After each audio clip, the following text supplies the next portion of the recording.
cat and mouse in partnership. A certain cat had made the acquaintance of a mouse, and had said so much to her about the great love and friendship she felt for her, that at length the mouse agreed that they should live and keep house together. "But we must make a provision for winter, or else we shall suffer from hunger," said the cat, "and you, little mouse, cannot venture everywhere, or you will be caught in a trap some day." The good advice was followed, and a pot of fat was bought, but they did not know where to put it. At length, after much consideration, the cat said, "I know no place where it will be better stored up than in the church, for no one dares take anything away from there. We will set it beneath the altar, and not touch it until we are really in need of it."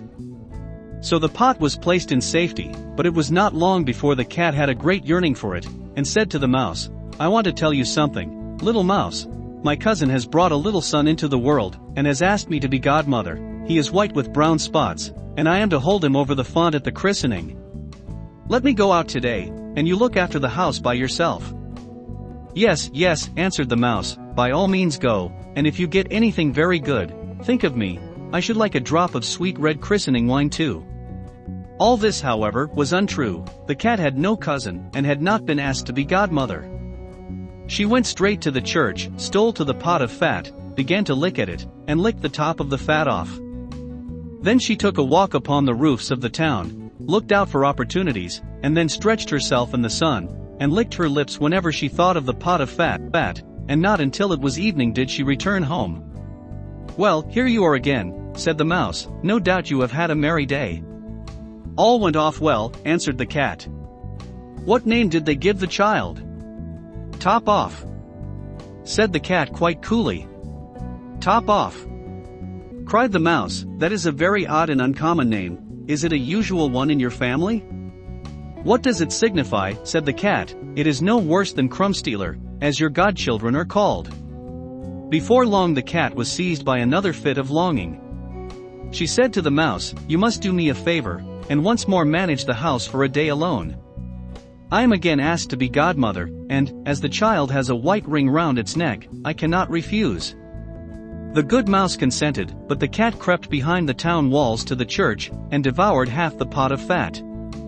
"Nothing ever seems so good as what one keeps to oneself," said she, and was quite satisfied with her day's work. When she went home the mouse inquired, "And what was this child christened?" "Half Done," answered the cat. "Half Done?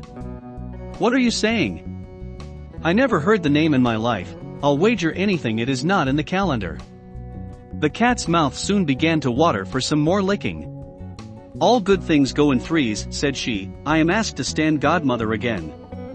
The child is quite black, only it has white paws, but with that exception, it has not a single white hair on its whole body. This only happens once every few years. You will let me go, won't you?" "Top off."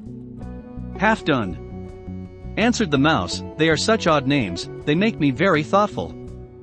"You sit at home," said the cat, "in your dark gray fur coat and long tail, and are filled with fancies. That's because you do not go out in the daytime." During the cat's absence the mouse cleaned the house, and put it in order, but the greedy cat entirely emptied the pot of fat. "When everything is eaten up one has some peace," said she to herself, and well filled and fat she did not return home till night. The mouse at once asked what name had been given to the third child. "It will not please you more than the others," said the cat. "He is called Allgone." "Allgone," cried the mouse, "that is the most suspicious name of all. I have never seen it in print. Allgone, what can that mean?" And she shook her head, curled herself up, and lay down to sleep. From this time forth no one invited the cat to be godmother, but when the winter had come, and there was no longer anything to be found outside, the mouse thought of their provision, and said, "Come cat, we will go to our pot of fat which we have stored up for ourselves, we shall enjoy that." "Yes," answered the cat, "you will enjoy it as much as you would enjoy sticking that dainty tongue of yours out of the window." They set out on their way, but when they arrived, the pot of fat certainly was still in its place, but it was empty. "Alas!" said the mouse, "now I see what has happened, now it comes to light. You are a true friend.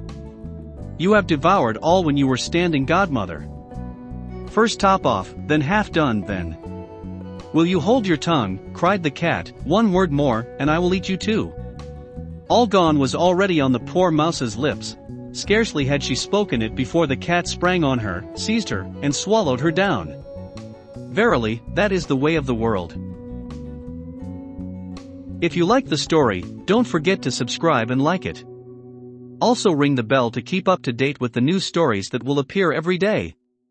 Thank you very much.